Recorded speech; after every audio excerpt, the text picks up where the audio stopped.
Hello everyone, कैसे हो आप लोग। चलो आज स्टार्ट करते हैं हम लोग जर्नल एंट्री का पार्ट 4।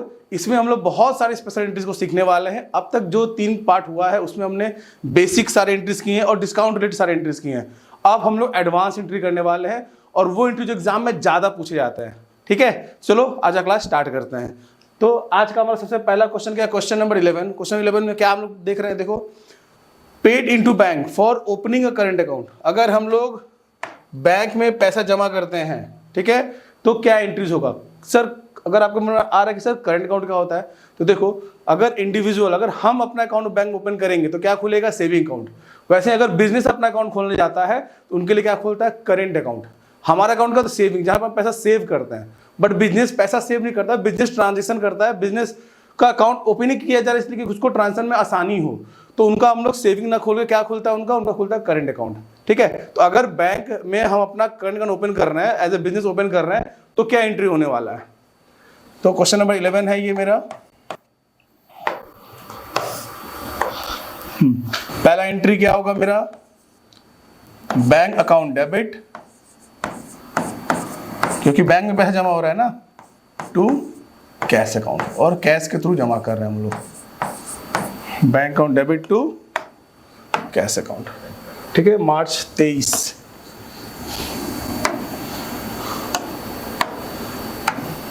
हम एक बार डेट भी लिख देते हैं,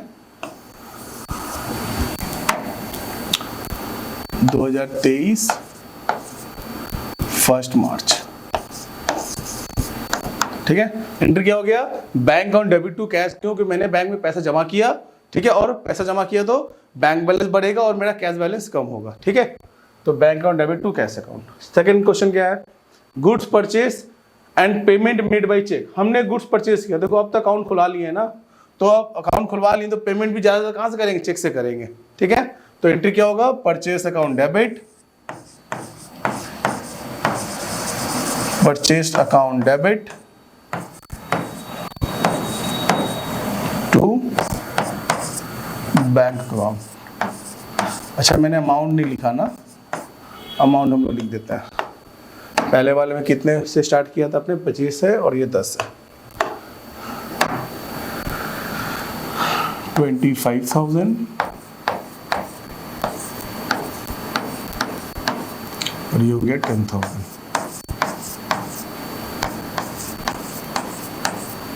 ठीक है, यहाँ पे डेट क्या आ जाएगा, 5 मार्च। अब आता है नेक्स्ट एंट्री में। देखो, मैं ना तो फॉर्मेट बना रहा हूँ, ना ही मैं नरेशन लिख रहा हूँ। मैंने पहले क्लास में आपको सिखा दिया है। तो आप लोग को अगर दिक्कत हो रहा है कि सर नरेशन क्या होगा, तो आप लोग मेरे को कमेंट करो कि हाँ सर इस एंट्री का नरेशन हमको समझ में नहीं आ रहा है, तो हम उसका नरेशन आपको समझा देंगे। ठीक है, ऐसे मेन एंट्रीज को समझना है, क्योंकि नरेशन में कुछ ज़्यादा कुछ समझने के लिए है नहीं, इसीलिए मैंने पहले क्लास में आपको समझा दिया है और होपफुली आपको समझ में आ गया होगा। आप खुद से लिख सकते हो, बट अगर किसी भी एंट्रीज के नरेशन में प्रॉब्लम होता है तो आप कमेंट करो, आपको उसमें रिप्लाई जरूर मिलेगा। ठीक है ना। आता है नेक्स्ट एंट्री में क्या है, cash sales 40,000 out of which amount 30,000 deposited in bank.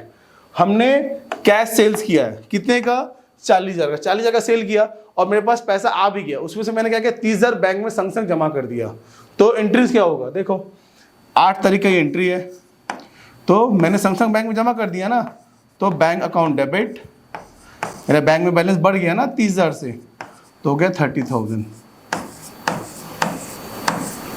और कैश मेरे पास कितना है, cash account debit 10,000 to sales 40,000। ठीक है, समझ में आया ये आप लोग को, एकदम सिंपल सा एंट्री है। मैंने सेल किया, मेरे पास 40,000 कैश में ही आया, बट उसमें से मैंने 30,000 बैंक में संग संग जमा कर दिया, तो क्या हो गया, मेरे पास कैश कितना बचा, सिर्फ 10,000, और बैंक में कितना बैलेंस बढ़ गया, 30,000। इसीलिए directly bank account debit, cash account debit to sales. ठीक है ना, आपको अलग से 2 एंट्री करने की जरूरत नहीं है कि पहले हम करेंगे कैश टू सेल्स, फिर करेंगे हम लोग बैंक टू कैश, वो जरूरत नहीं है। आप एक ही एंट्री में इसको कर सकते हो। नॉर्मली क्या हुआ, आप सेल किए ना, 40,000 रुपये आया, आप एंट्री कर सकते हो cash account debit to sales, और सेम डे में एक और एंट्री कर सकते हो बैंक टू कैश। लेकिन 2 एंट्री करने का रिक्वायरमेंट नहीं है। अगर सेम डे में हम पैसा डिपॉजिट कर दे रहे हैं तो हम वहां पे बैंक अकाउंट डेबिट कर लेंगे। ठीक है, अगर अलग डे में किए होते तो अलग बात था, हम उसको 2 एंट्री में करते हैं। फिर 10 तारीख क्या हो रहा है, विड्रॉन फॉर प्राइवेट यूज 5,000। अगर हम पर्सनल यूज के लिए कुछ भी ट्रांजेक्शन करते हैं तो क्या होता है, वो ड्राइंग होता है, ठीक है। और ये कुछ बोल नहीं रहा है कि हम बैंक से विड्रॉ कर रहे हैं, कहीं से कर रहे हैं, तो हम लोग क्या समझेंगे कि ऑफिस से विड्रॉ कर रहे हैं, ठीक है ना। 10 तारीख का ट्रांजेक्शन है ये, तो क्या हो जाएगा, drawing account debit, drawing account debit to cash, मतलब ऑफिस से कैश विड्रॉन कर रहे हैं। जब तक बैंक मेंशन नहीं करेगा हम क्या समझ चलेंगे कि ये पैसा हमने ऑफिस से निकाला, ऑफिस की तिजोरी से मैंने पैसे निकाले हैं, ठीक है ना। तो एंट्री क्या हो जाएगा, drawing account debit to cash account, ठीक है। अब है withdrawn from bank for private, देखो आ गया ना। अब मैंने प्राइवेट यूज के लिए पैसा वापस निकाला, बट इस बार मैंने बैंक से निकाला। अगली बार में बैंक मेंशन नहीं था तो मैंने क्या किया था, ड्राइंग टू कैश। इस बार बैंक मेंशन है तो हम क्या करेंगे, ड्राइंग टू बैंक, ठीक है ना। तो हमारा एंट्री क्या हो जाएगा, अब drawing account debit to bank account,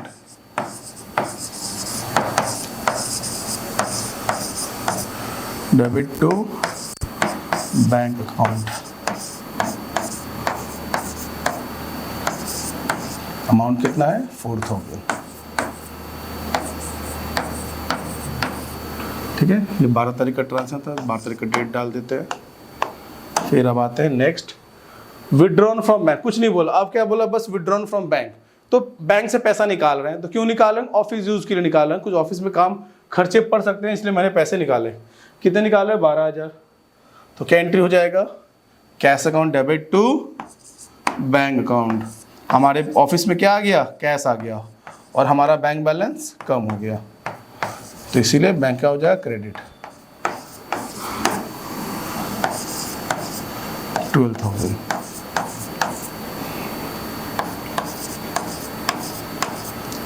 ठीक है ना, समझ में आ रहा होगा आप लोग को। नहीं समझ में आने से आप लोग मेरे को मैसेज कर सकते हो। फिर नेक्स्ट है, placed on fixed deposit account at bank by transferring from current account 20,000। मतलब मैंने क्या किया, अपने करंट अकाउंट से कुछ पैसा निकाल के कहाँ डिपॉजिट कर दिया, एफडी में डिपॉजिट कर दिया। तो इसका भी एंट्री कर लेते हैं, कोई दिक्कत नहीं है। Fixed deposit account debit, fixed deposit account debit to bank account,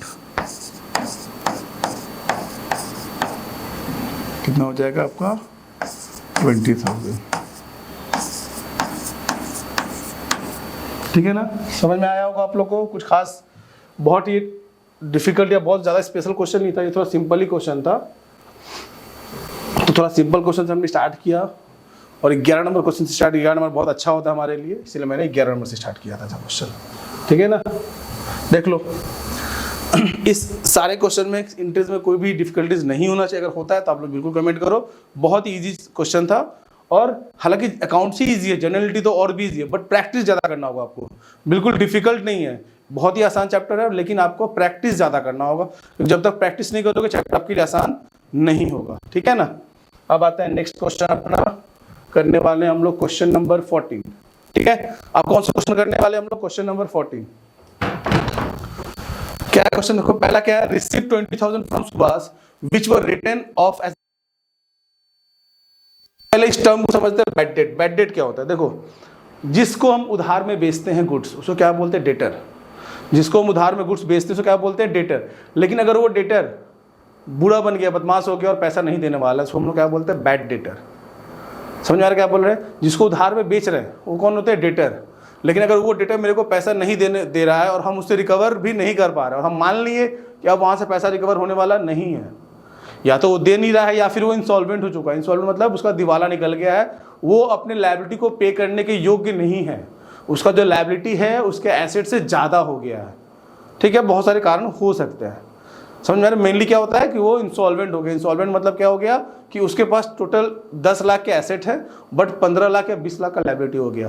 तो अगर वो अपना घर बार सब बेच भी देता है फिर भी वो 15 लाख चुका नहीं सकता, 20 लाख चुका नहीं सकता है, क्योंकि उसका वैल्यू कितना है, 10 लाख का ही वैल्यू है उसके एसेट्स का, और लायबिलिटी उससे ज़्यादा का हो गया। तो उस केस में क्या होता है, वो पार्टी को हम लोग क्या घोषित कर देते हैं, इंसॉल्वेंट। ठीक है, तो उसके बाद वो पैसा हमको उतना ही देगा जितना वो दे पाएगा।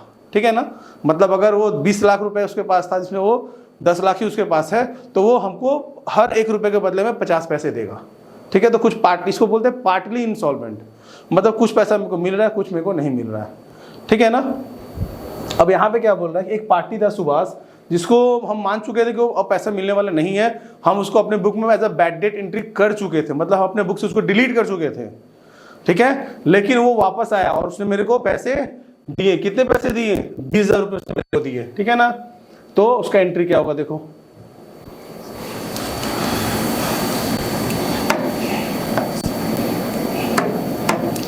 फोर्टीन नंबर पहला, यहाँ पे डेट नहीं था तो नंबरिंग चलते हैं। Cash account debit to bad debt recover, to bad debt recovered.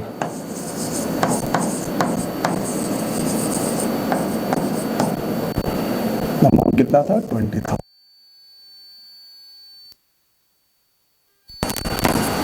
ठीक है ना, cash account debit to bad debt recover. Bad debt recover मेरे क्या हो गया? इनकम, इसलिए बैड डेट रिकवर क्रेडिट हो गया।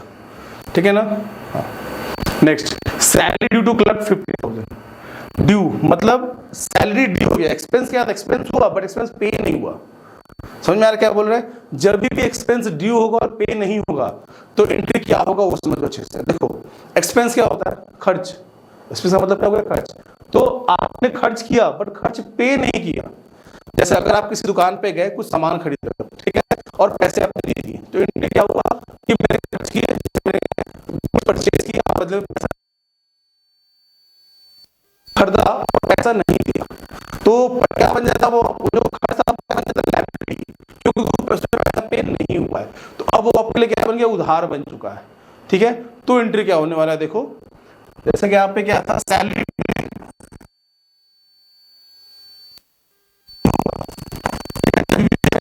या पे नहीं कर पा रहे तो क्या है? इसको डेबिट करेंगे। अगर पे कर देते तो क्या करते? Salary account debit to cash. अच्छे समझो, अगर हम एक्सपेंसेस को पे कर देते तो एंट्री क्या करते? Salary to cash. लेकिन अगर पे नहीं कर पा रहे हैं तो क्या हो जाएगा? Salary account debit to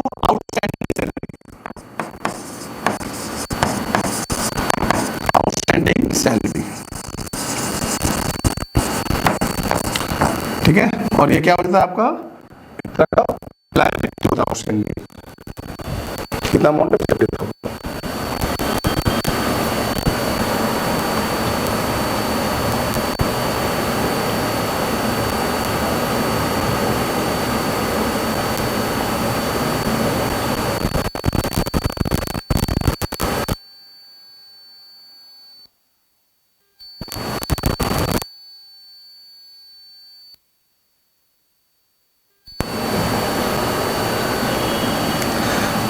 amount कितना था?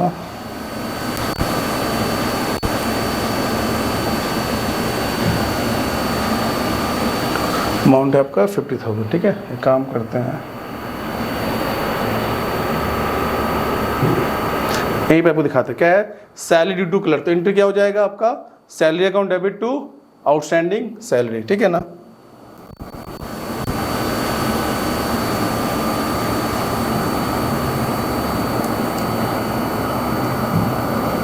अमाउंट में लिख देते हम लोग 50,000।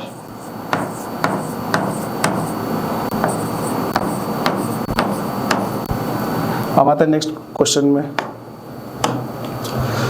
देखो क्या है फिर next. Out of the rent paid this year 10,000 is related to the next year. मैंने रेंट पे किए हैं, मैंने कुछ रेंट पे किया है, उसमें रेंट का जो कुछ हिस्सा है वो अगले साल के लिए भी इसी साल मैंने पे कर दिया है। देखो, एक्सपेंस का सिंपल सा बात क्या है? एक्सपेंस अगर पे हो या पे नहीं हो, एक्सपेंस डेबिट होता है। क्यों? हम लोग एक्यूरेट बेसिस फॉलो करते हैं, जो ये बोलता है कि एक्सपेंस जब इनकर्ड हो रहा है उसको तभी रिकॉर्ड कर लो, वेदर पेड और नॉट। ठीक है, लेकिन अगर एडवांस में पे कर रहा है तो एडवांस में पे करेंगे तो क्या करेंगे? हम लोग इस ईयर से उसको कैंसिल कर देंगे। क्यों कैंसिल कर देंगे? क्योंकि वो इस ईयर एक्सपेंस नहीं था। ठीक है ना। तो अगर मैंने एडवांस में पे कर दिया है तो हम उसको केस में क्या करेंगे? एक्सपेंस को क्रेडिट करेंगे। ठीक है ना। 10,000 ना, तो हो जाएगा quantity prepaid rent, prepaid rent account debit to rent. आपका हो गया 10,000, ठीक है ना। फिर prepaid rent account debit to rent. अब फिर provide 10% depreciation on furniture costing 50,000। देखो डेप्रिसिएशन क्या आता है ये टर्म समझते पहले, उसके बाद एंट्री समझते हैं। देखो आपके पास 50,000 का फर्नीचर था, ठीक है, आपके पास 50,000 के फर्नीचर थे, उसमें फिर क्या हुआ कि डेप्रिसिएशन चार्ज करने क्वेश्चन बोल रहा है। डेप्रिसिएशन चार्ज करना मतलब क्या होता है, जैसे कि अगर कोई भी एसेट यूज होगा, कोई भी अगर एसेट को आप यूज करोगे तो उसको समय दर समय उसका क्या होता है, वैल्यू घटता है, उसी को अकाउंटिंग टर्म्स हम लोग क्या बोलते हैं, डेप्रिसिएशन, ठीक है। जो एसेट हम खरीदे हैं उसका वैल्यू क्या होगा, दिनों दिन कम होगा, उसी को अकाउंटिंग में क्या बोलते हैं, डेप्रिसिएशन, ठीक है ना। तो वही बोल रहा है कि आपके एसेट के ऊपर आपको 10% डेप्रिसिएशन चार्ज करने के लिए बोला जा रहा है। तो इंटरेस्ट क्या करना है आपको, तो अभी एक तरह क्या होता है, एक्सपेंस हो जाता है। तो depreciation on furniture account debit to furniture. जब फर्नीचर का दाम बढ़ता है तो क्या करते हैं, डेबिट। यहाँ पे इसका वैल्यू क्या हो रहा है, डिक्रीज हो रहा है, ठीक है।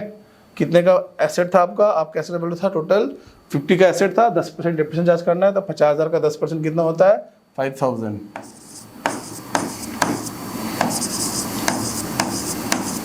ठीक है।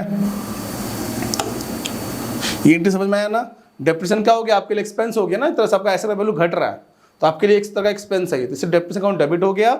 और एसेट का वैल्यू घट रहा है ना, जब भी एसेट का वैल्यू बढ़ता है उसको डेबिट करते हैं और जब घटता है तो उसको क्रेडिट करता है, ठीक है। रियल अकाउंट में अपने यही सीखा था, याद रखना। और लास्ट में फिर क्या है, provide 12% interest on capital amounting to ₹10 lakh. मैंने कैपिटल में कितने रुपए इन्वेस्ट किए हुए, 10 लाख, और बोला गया उसके ऊपर मेरे को क्या देना है, इंटरेस्ट देना 12%। देखो कैपिटल क्या होता है, लायबिलिटी। बिजनेस के लिए कैपिटल क्या होता है, लायबिलिटी, इसको हम लोग इंटरनल लायबिलिटी बोलते हैं। तो उस लायबिलिटी के ऊपर मैंने क्या दे रहा हूँ, क्या चार्ज हो रहा है, मेरा इंटरेस्ट चार्ज किया जा रहा है 12%। तो अगर लायबिलिटी पे, उधार पे अगर कोई इंटरेस्ट ले रहा है तो मेरे क्या है, वो एक्सपेंस है। तो एक्सपेंस क्या होता है, डेबिट। तो क्या होगा एंट्री, इंटरेस्ट ऑन कैपिटल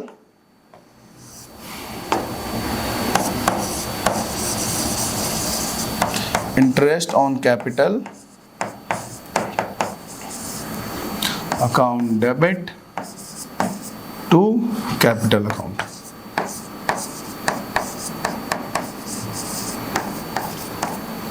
कितना हो गया आपका, 1,20,000। 12 लाख का था ना, उसके ऊपर 10%, ठीक है।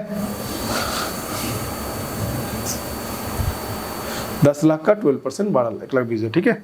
फिर बोला जा रहा है चार्ज इंटरेस्ट ऑन ड्रॉइंग। देखो कैपिटल जैसे आपका लायबिलिटी होता है, ड्राइंग क्या करता है, उस लायबिलिटी को कम करता है। तो एक तरह से ड्राइंग आपका एसेट हो गया, ठीक है। तो उस ड्राइंग पे इंटरेस्ट चार्ज कर रहे हैं हम, तो हमको इंटरेस्ट चार्ज कर रहे हैं, मतलब मेरे को इंटरेस्ट मिलेगा। फर्म के लिए क्या होगा, बिजनेस के लिए क्या होगा, इनकम होगा।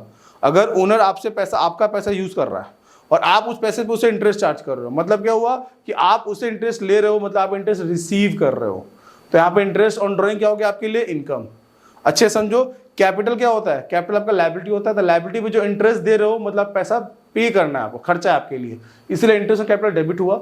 लेकिन ड्राइंग क्या होता है, उस कैपिटल को कम होता है, उस लायबिलिटी को कम करता है, तो उसके ऊपर हम इंटरेस्ट चार्ज कर रहे हैं, तो ये मेरे लिए क्या आएगा, इनकम। तो एंट्री क्या हो जाएगा, ड्राइंग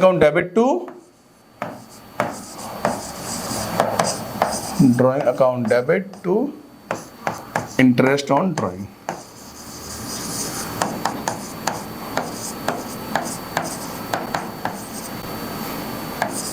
अमाउंट है आपका 8,000, ठीक है ना।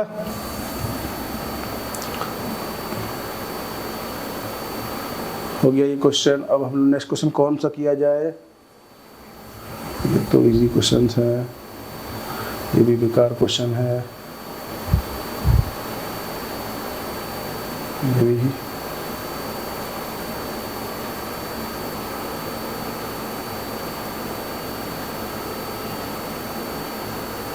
ये क्वेश्चन थोड़ा ठीक है।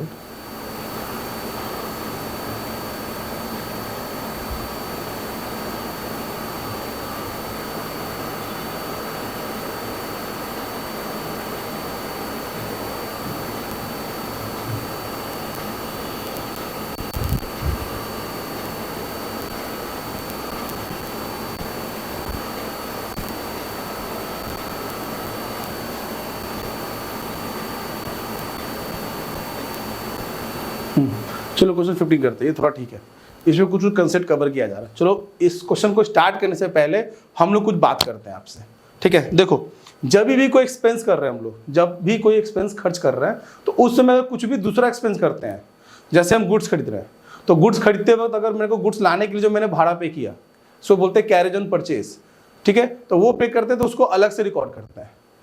समझ में आ रहा है? अगर कोई एक्सपेंस कर रहे हैं तो उस समय अगर दूसरा एक्सपेंस भी कर रहे हैं तो दोनों को अलग अलग तरीके से रिकॉर्ड करेंगे, ठीक है। लेकिन अगर कोई एसेट खरीद रहे हैं, अगर कोई एसेट खरीद रहे हैं तो एसेट खरीदते हुए कोई खर्च कर रहे हैं, अच्छे समझना, अगर कोई एसेट खरीद रहे हैं और एसेट खरीदते हुए अगर कोई खर्च कर रहे हैं तो वो खर्च भी उस एसेट में ऐड हो जाता है। याद रहे क्या बोल रहे हैं? अगर कोई एक्सपेंस किए, ठीक है, और उसी समय अगर कोई दूसरा एक्सपेंस भी कर रहा है तो दोनों एक्सपेंस को अलग अलग रिकॉर्ड करेंगे, ठीक है। लेकिन अगर कोई एसेट खरीद रहे हैं, ठीक है, अगर कोई एसेट खरीद रहे हैं उस समय अगर कोई भी छोटा मोटा एक्सपेंस कर रहे हैं तो वो एक्सपेंस भी एसेट के अमाउंट में ऐड हो जाता है, अलग से हम एक्सपेंस को रिकॉर्ड नहीं करते हैं, ठीक है। एग्जाम्पल समझो अच्छे से, रेवेन्यू एक्सपेंडिचर क्या होता है? वो खर्चा जो हम लोग बार बार करता है। तो रेवेन्यू एक्सपेंडिचर करते वक्त अगर दूसरा रेवेन्यू एक्सपेंडिचर करे तो दोनों को हम लोग अलग अलग रिकॉर्ड करेंगे।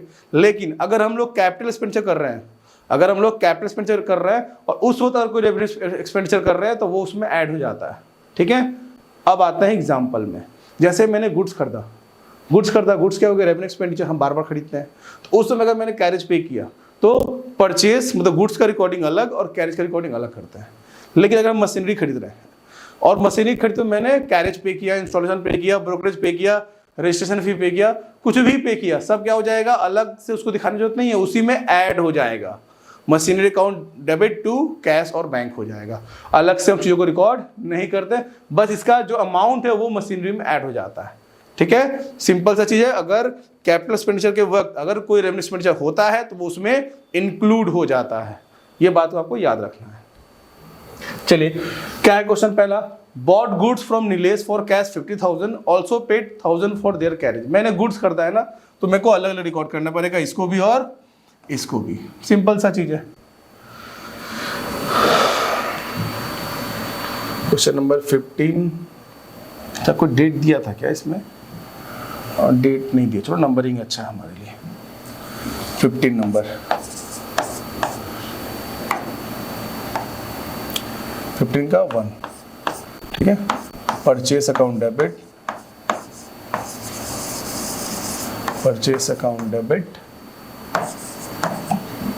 Carriage account debit, account debit to cash.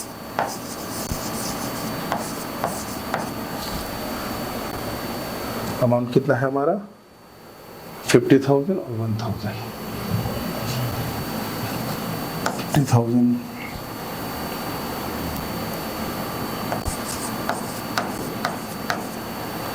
1,000 और 51,000, ठीक है ना। Second, paid to Sita 9650 in full payment of a dues of ₹10,000। ये इजी एंट्री है, तो हम लोग बहुत प्रैक्टिस कर चुके हैं। सीता को पे कर रहे हैं तो सीता अकाउंट डेबिट हो जाएगा, सीता रिसीवर है ना, Sita account debit to cash to discount receive.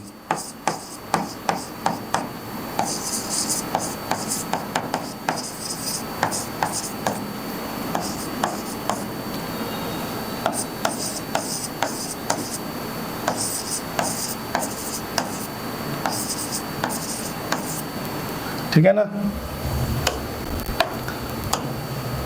फिर third, purchase of machinery by giving a cheque of ₹3 lakh and paid 25,000 in cash as wages on its installation. तो देखो मैंने जो बात किया था वो क्वेश्चन आ गया। हमने मशीनरी खरीदा है और उसमें मैंने वेजेस पे किया है इंस्टॉलेशन के लिए लेबर लोग को, तो हम अलग से मशीनरी और वेजेस को रिकॉर्ड नहीं करेंगे। क्या करेंगे? मशीनरी अकाउंट डेबिट में एक ही बार में अमाउंट क्या हो जाएगा? 3,25,000, ठीक है। और चूंकि मशीनरी का अमाउंट पेमेंट किए हैं बैंक से तो टू बैंक होगा 3 लाख, और कैश पे की हैं वेजेस का तो हो गया अलग से वो कैश आएगा। थर्ड नंबर,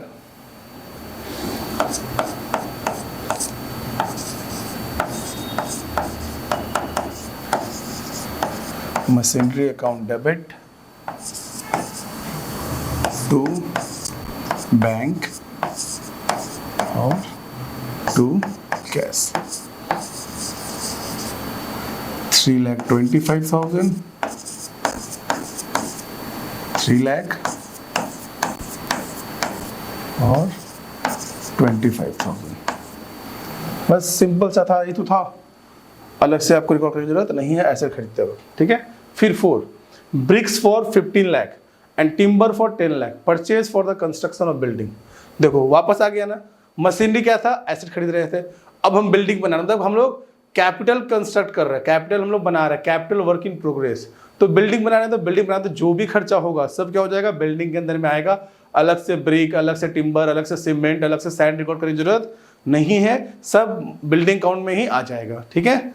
तो क्या एंट्री हो जाएगा, building account debit to cash कितना हो गया,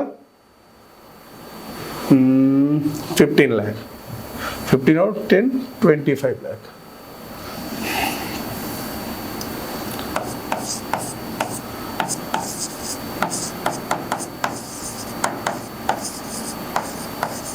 building account debit to cash,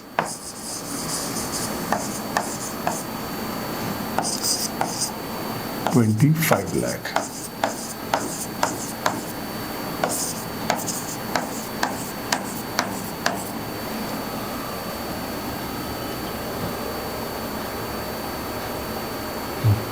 फिर नेक्स्ट क्या था, क्या हो गया ये,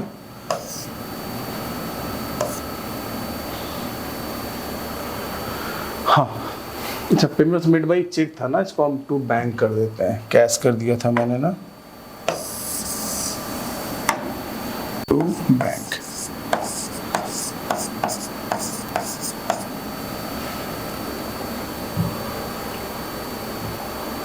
उसके बाद फिर क्या है, paid purchase an old machinery for 1 lakh and spend 5,000 on its carriage, 20,000 on its immediate repair, entire payment is made by cheque. Same वही चीज, देखो नया खरीदो पुराना खरीदो, आपके लिए तो फर्स्ट हैंड है ना, और हो सकता है मशीनरी पुराना खरीदो तो सेकंड हैंड बोलते हैं, बट आप तो उसको फर्स्ट टाइम खरीद रहे हो।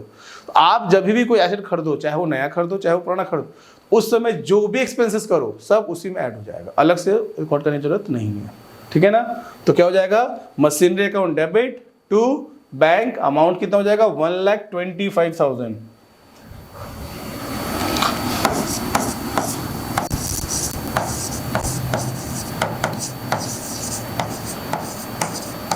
Machinery account debit to bank account, 1,25,000।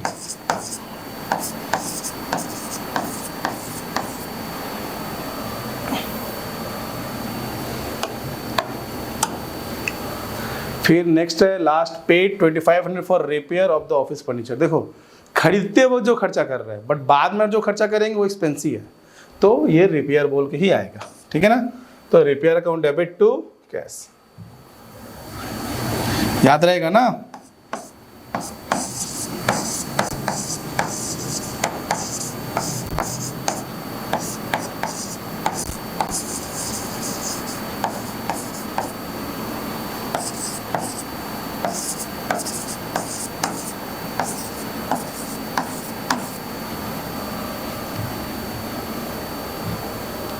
चलो बहुत अच्छा कंसेप्ट मैंने कवर किया इस सब के थ्रू। अब कौन सा करना है, मैं ऐसे क्वेश्चन कराना चाहता हूँ आपको जिससे आप ज़्यादा चीज़ों को समझ पाओ, कम पढ़ के ज़्यादा कंसेप्ट कवर कर पाओ। हाँ आप प्रैक्टिस करो घर पे, प्रैक्टिस अब बहुत सारे क्वेश्चन का करो, जितना ज़्यादा प्रैक्टिस करोगे उतना अच्छा से क्लियर होगा, ठीक है ना। तो आप प्रैक्टिस बहुत सारे करो। अगर किसी और क्वेश्चन में भी डाउट है तो आप मेरे को कमेंट करो कि सर इसका आंसर समझ में नहीं आ रहा है, आप मेरे को समझा दो, मैं आपको जरूर समझा दूंगा, ठीक है ना। हाँ अब आते हैं क्वेश्चन नंबर 19 करने वाले हैं। देखो ये अलग एंट्रीज है, अलग चीज़ है, उसको समझते हैं पहले। तो देखो जब हम गुड्स खरीद रहे हैं तो परचेस अकाउंट को डेबिट कर रहा है, ठीक है ना। जब गुड्स खरीद रहे हैं तो परचेस अकाउंट को डेबिट कर रहे हैं, और वही गुड्स को जब बेच रहे हैं तो हम लोग सेल्स को क्रेडिट कर रहे हैं। लेकिन अगर कोई गुड्स बिना सेल किए कम हो जाए, लेकिन अगर कोई गुड्स बिना सेल किए कम हो किसी और पर्पज से, या किसी और कारण से, तो उस केस में परचेज को हम लोग क्रेडिट करते हैं। समझ में आ रहा है क्या बोल रहे हैं? जैसे गुड्स खरीदें तो परचेज डेबिट हुआ, वैसे ही गुड्स किसी कारण से कम हो गया, अदर देन सेल कम हो गया, उस केस में परचेज को हम लोग क्रेडिट करके गुड्स का वैल्यू को कम करते हैं। ठीक है ना? देखो पहला क्वेश्चन क्या है, proprietor withdraw for his personal use cash 20,000 and goods 10,000। Entry क्या हो जाएगा? पहला चीज तो ड्राइंग अकाउंट डेबिट होगा, ये तो आपको अच्छे से पता है।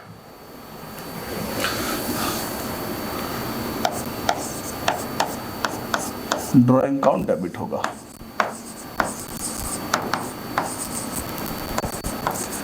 अकाउंट डेबिट, ठीक है। टू कैश, कैश हम कितना विड्रॉ कर रहे हैं? 20,000, और गुड्स कितना कर रहे हैं? 10,000। हो जाएगा 30,000। ड्राइंग में यहाँ पे 20,000 और यहाँ पे 10,000। ठीक है ना? समझ में आया? तो क्या एंट्री किए? यहाँ पे क्या हुआ? गुड्स कम हो गया। हम क्या बोले थे? अगर मेरा गुड्स अदर देन सेल के सेल कम होता है, चाहे किसी भी कारण से कम हो, उस केस में क्या होगा? परचेस क्रेडिट होगा। देखो परचेस मैंने क्रेडिट कर दिया। ठीक है। Second, goods for 50,000 were given away as charity, sales price 60,000। 50,000 का गुड्स था जिसको हम बेचते थे 60 में, उसको हम चैरिटी पे दे दिए, ऐसे दान कर दिए। तो एंट्री क्या हो जाएगा? Charity account debit, charity account debit to purchase.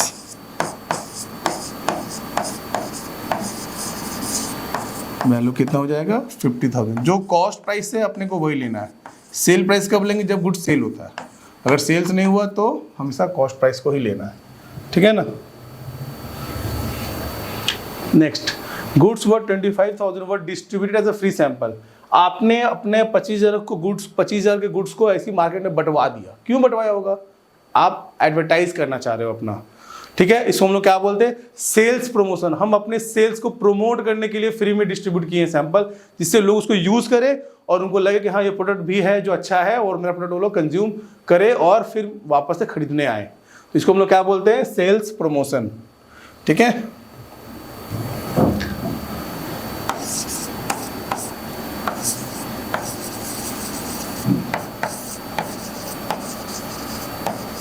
Sales promotion to purchase. Goods कम हुआ ना, इसलिए परचेज। कितना अमाउंट आएगा?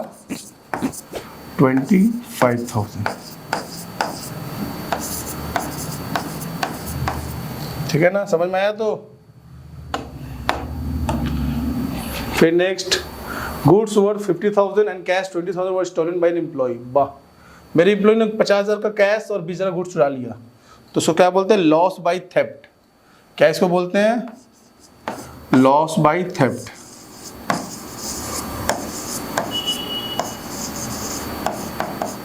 Account debit to cash to purchase.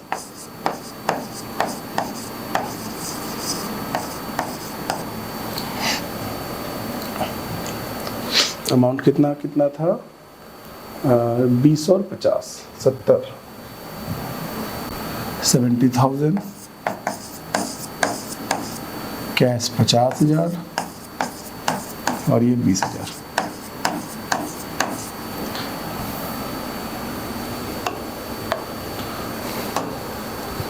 फिर next, goods worth 1 lakh were destroyed by fire. Insurance company admitted and paid claim for 60% amount. चलो इसका समझते अच्छे से, ये बड़ा अच्छा एंट्री है। 5th नंबर, पहला क्या हुआ? आग लगाना। पहला आग लगाना मेरे पास। Goods for 1 lakh were destroyed by fire. तो पहले हम आग लगने की एंट्री करेंगे, तो इसको करने loss by fire account debit. इसका 3 एंट्री होने वाला, मैं 3 दिखा देता हूँ। Loss by fire to purchase account. कितना? 1 लाख। आग लग गया और आपका गुड्स कम हो गया, तो पहले बोले थे गुड्स कभी भी किसी भी कारण से कम हो तो उसको हम लोग परचेज को क्रेडिट करेंगे, ठीक है। सेकंड, मैंने इंश्योरेंस कंपनी को क्लेम लॉन्च किया, तो इसका एंट्री क्या होता है, insurance company account debit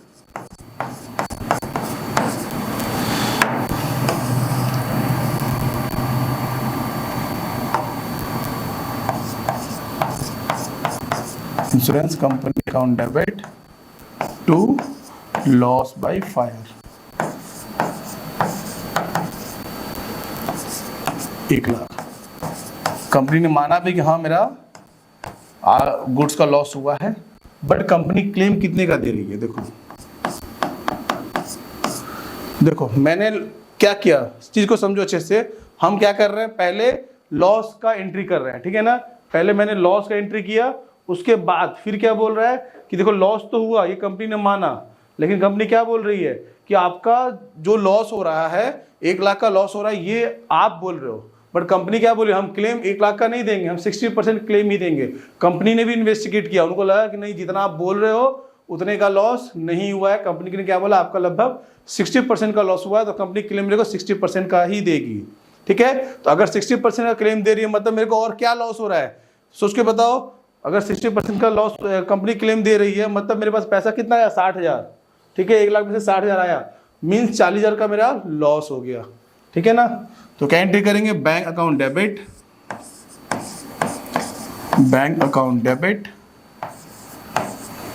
loss by fire account debit to insurance company.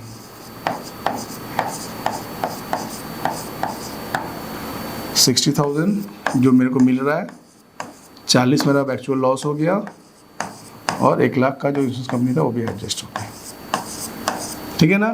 तो जब भी आपका गुड्स लॉस्ट होगा, आग लगेगा, और आप इंश्योरेंस कंपनी से क्लेम करोगे और वो आपको क्लेम देगा, तो आपको 3 एंट्री वहां पे पास करना है, और यही है वो 3 एंट्री जो आपको रिकॉर्ड करना है, ठीक है ना।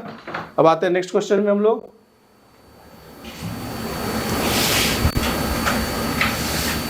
चलो ये हमारा आज का लास्ट क्वेश्चन होने वाला है।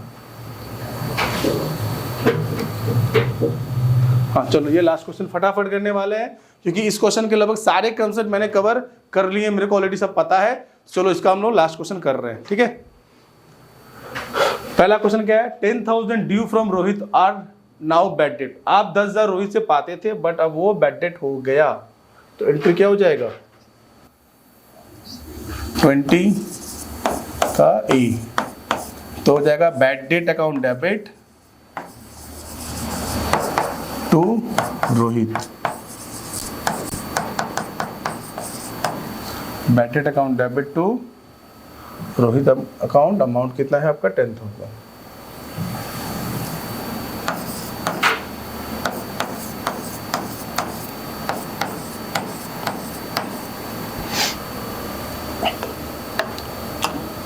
फिर उसके बाद वो क्या दे रहा है, goods were 20,000 were used by the proprietor. समझे थे ना लास्ट एंट्री में क्या बोला था, अगर ओनर अपने पर्सनल काम के लिए गुड्स लेके जा रहा है, बिजनेस का कुछ भी चीज ले, तो क्या बोलते हैं, ड्रॉइंग, और क्रेडिट में क्या हो जाएगा, परचेज, ठीक है ना। तो drawing account debit to purchase, drawing account debit to purchase account.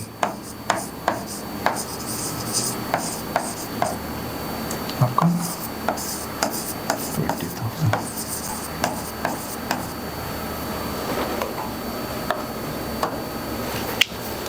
ठीक है। नेक्स्ट अब क्या है, charge depreciation at the rate 10% per annum for 2 month on machine costing 3 lakh. 3 lakh का मशीन खरीदे हैं, उसके ऊपर हमको डेप्रिसिएशन चार्ज करना है, लेकिन सिर्फ 2 महीने के लिए चार्ज करना है, ठीक है ना। तो 3 लाख का 10% कितना हो गया, 30,000, ठीक है, बट 30,000 1 साल का है, 2 महीने का इंटू 2/12, तो अमाउंट कितना हो जाएगा, 5,000।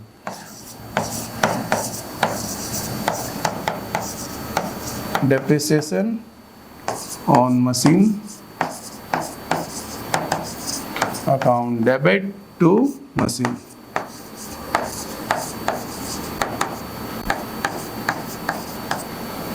कितना हो गया आपका, 5,000। 5 कैसे आया, देखो मैं कैलकुलेशन एक बार दिखा दे रहा हूं आप लोग को। कितने का मशीन था, 2 लाख का था ना कि 3 लाख का था? मशीन आपका था 3 लाख का। 3 लाख इंटू 10% इंटू 2/12 कैलकुलेट कीजिएगा, आपका 5000 आ जाएगा। Next, provide interest on capital 15 lakh at 6% for 9 month. तो ये सारे इंटरेस्ट मैंने कर लिए, बस मैं इसको रिपीट हो रहा है हमारा। इंटरेस्ट क्या हो जाएगा? Interest on capital account debit to capital, interest on capital account debit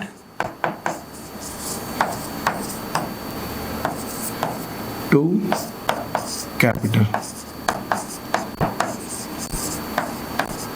ठीक है, बस इसमें आपको 9 मंथ के लिए इंटरेस्ट निकालना है। तो एक बार उसको देख लेते, 15% है और 6% है। 15 लाख का 6% इंटू 9/12, 15 लाख का 6% कितना हो गया आपका? 90,000। ठीक है, और 90,000 को निकालना है आपका 9 मंथ का। तो क्या करें? डिवाइड बाई 12 करेंगे और इंटू 9, तो आपका आ जाएगा 45,67,500।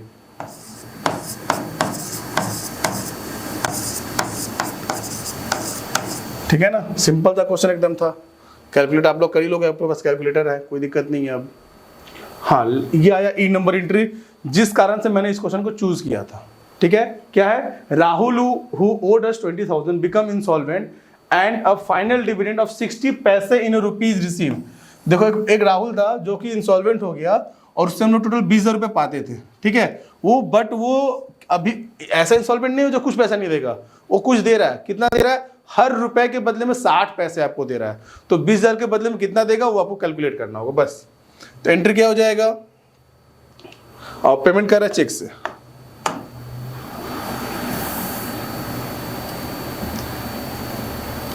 ई number, bad debt account debit, account debit, bank account debit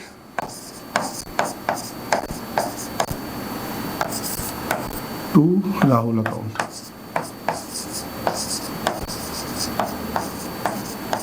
कितना पाते थे? अब उससे हम 20,000 पाते थे, उसका 60 पैसे दे रहा, मतलब 12,000 रुपये मेरे को दे रहा है और 8,000 क्या हो गया? Bad date. क्या किया हमने? 20,000 इंटू 0.60 पैसे, तो आया मेरा 12,000, और जो 40 पैसे नहीं दे रहा है तो 20,000 इंटू 0.40, तो मेरा 8,000 क्या हो गया? Bad debt. ठीक है, और last entry, goods costing 80,000 sold to Mohan for 1 lakh. Simple है ना, हम जो गुड्स का दाम 80,000 है उसको तो 80 में बेचने के लिए हम बिजनेस कर नहीं रहे हैं। अगर हम बिजनेस कर रहे हैं तो क्यों कर रहे हैं कि भाई जितना गुड्स है उससे ज़्यादा में बेचेंगे, तो नॉर्मल बात है, कुछ ऐसी बात है नहीं इसमें। किसको बेच रहे हैं हम लोग? मोहन को ना, बस मोहन टू सेल्स हो जाएगा, 1 लाख अमाउंट आ जाएगा। अब मोहन को क्या पता कि उसका दाम कितना है? Mohan account debit to sales account, amount कितना हो जाएगा? 1 लाख।